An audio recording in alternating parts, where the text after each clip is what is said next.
This week I've been thinking about the ultimate truth. In Buddhist epistemology, there's a clear distinction between conventional truth and ultimate truth. What the hell does that even mean? Why would we make that separation? Say, I take this plushie and say that this is a tomato plushie and it is red. That statement is true, at least conventionally. Why would a Buddhist claim that, sure, that's conventionally true, but ultimately that need not be as true as you might think? What's going on? What is all this? Let's try and break it down. Some Buddhists have tried to make this separation between conventional truth and ultimate truth based on who is experiencing the truth.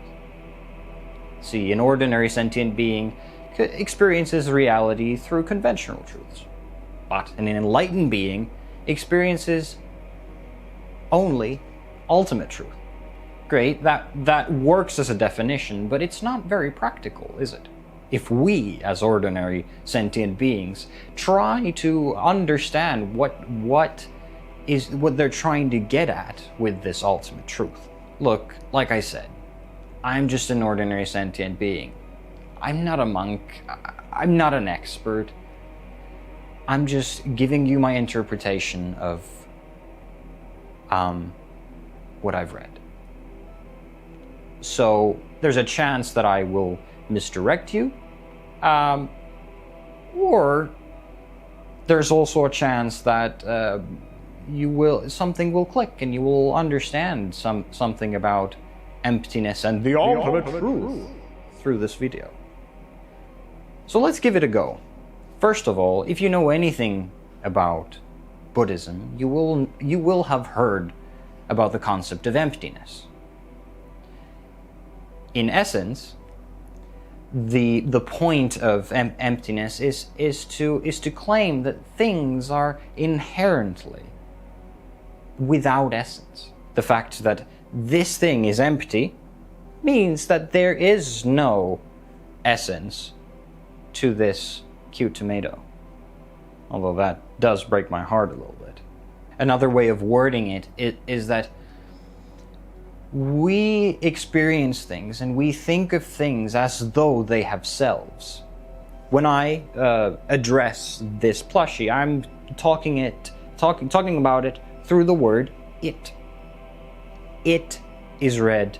It is cute. As if it had a self. The same way we talk about ourselves. We say that I have curly hair. I have a green shirt. I am making a video. But the question is, are we just doing that assigning? Are we just assigning ourselves and others and things such as cute plushies selves? Or do they have them inherently? Now, the obvious answer from the Buddhist perspective is that we are assigning them that self, that essence. And as you might notice, it's very difficult to speak of anything without verbally assuming some sort of self or essence. How would I be able to talk about these processes that happen through my perspective? What is the simple way of expressing that? It is I. What is the simple way of expressing these processes happening here? Well, it. Because it is so difficult to address things without assigning some sort of essence to them, some sort of self, it is reflexive. We have sort of evolved that way. I'm not sure if that's because of evolution or it's because of conditioning in society. Whatever it may be, it is very difficult for me to communicate anything to you without doing a little bit of unnecessary conceptualizing, unnecessary labeling. Now, let's be careful about the word unnecessary. As we can see, it is necessary to deliver that message from person A to person B. Where does it become unnecessary? Why did I say unnecessary? Well, the problem, at least according to Buddhism, it's not that we use these conceptualizations, these projected essences, these projected selves, these projected anything. The problem is not using them. The problem is becoming convinced of their reality. Becoming convinced that that is true in an absolute sense. Think about it for a second. If I trusted completely what my senses were telling me, and that was the only basis for truth, I would obviously say that this tomato plushie is red is true in an absolute sense. But think about it for a second. If we try and think about that sort of phenomenon from a physical perspective, from a physicalist perspective, we realize that, okay, a more accurate way of expressing that is, well, this thing is reflecting a very specific frequency of electromagnetic radiation that my eyes register as something with the qualia of red. But hold on. How do we know that either? We have created fantastic models that predict the behavior of physical phenomena. Fantastic science that has enabled us to develop amazing technologies. But in what way are those things true either?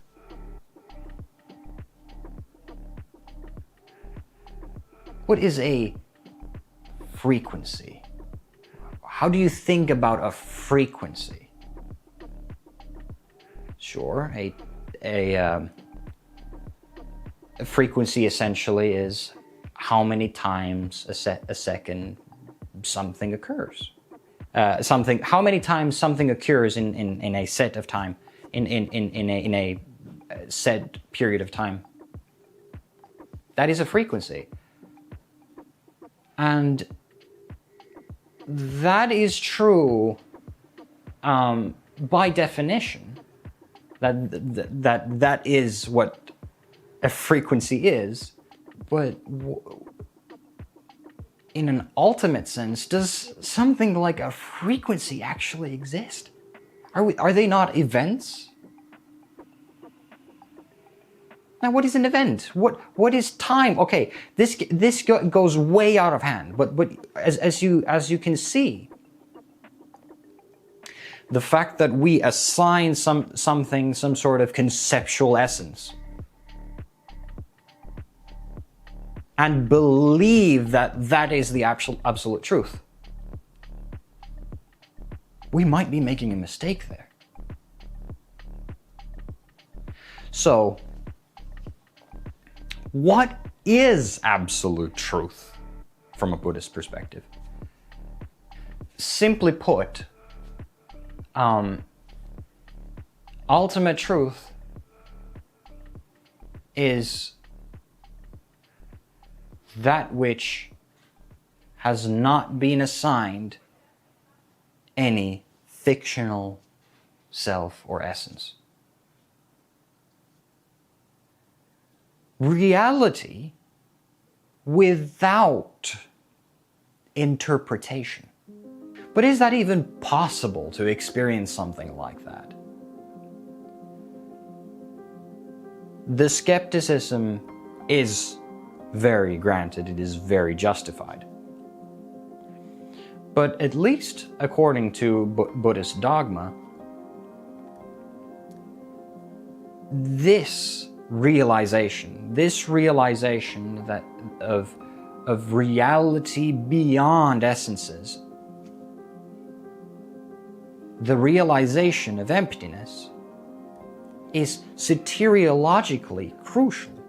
That is, the realization of emptiness is what nirvana is. And this is where the idea of conditioning comes a little bit more important. To understand nirvana, to understand emptiness, is to understand that which is not conditioned. We need to understand that from the Buddhist perspective, when something is conditioned, when something's existence is dependent,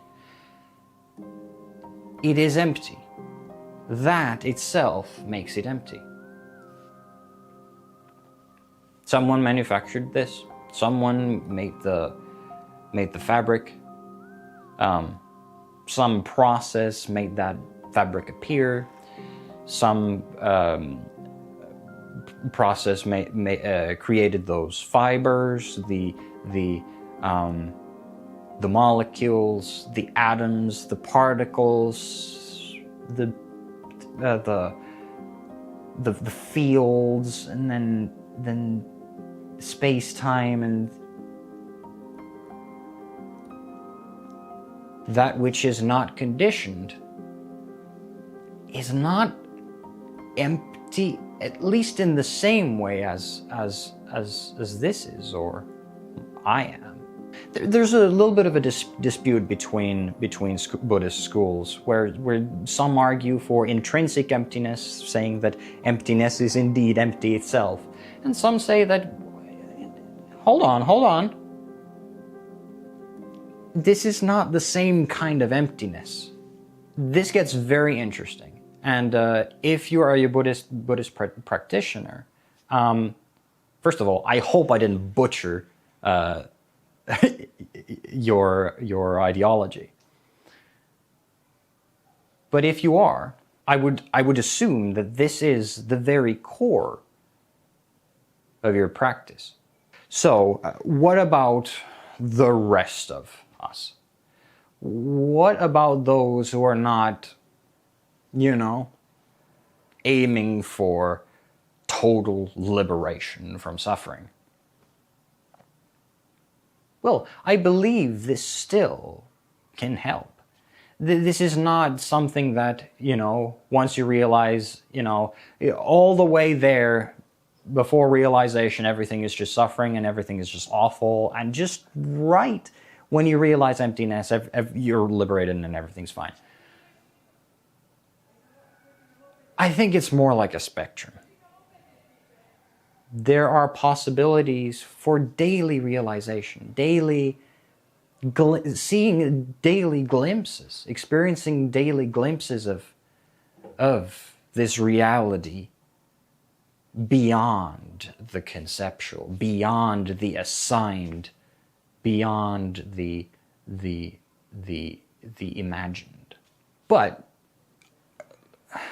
like with any sort of spiritual insight, this requires practice. You're not gonna get it from this video. This video might help you to go the right direction, but you're still gonna have to do the work yourself. You're still gonna have to sit down, observe your own self, observe things around you,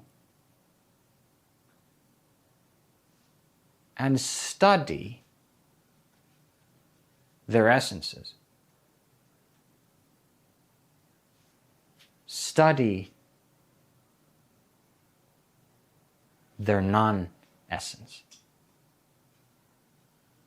This ties in a little bit with what I spoke in my previous video. I spoke about, how grasping onto beliefs and propositions can lead to suffering. So when you realize the emptiness of all phenomena, even if you have a glimpse of it, the automatic thing that happens is a slight letting go. At the very least, that sort of thing can help you realize that if you're very stressed about maybe school or work, all of that surrounding it, all of the things that you're seeking from work, all the things that you fear about work or studying or failure or strive or wanting to succeed because of A, B, and C, if you realize that that is conditioned and the value of things doesn't lie in themselves, it lies in their emptiness. Through that, you may be able to relieve your stress. This could make relationships easier. This could make friendships easier. This could make, like I said, school and work easier. Doing whatever you wanted to do easier. Because all of a sudden you start realizing that, that emptiness that we seek as Buddhist practitioners is already within. In a way, you could say that we are made out of it. We are made out of emptiness. And if value is where, if emptiness is where value lies, and if those are the one and the same thing, nirvana and value, we are made out of value.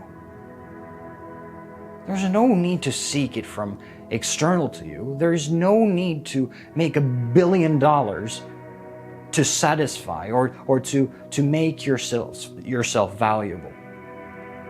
Now, I'm not sure if Buddhists would agree with what I just said, but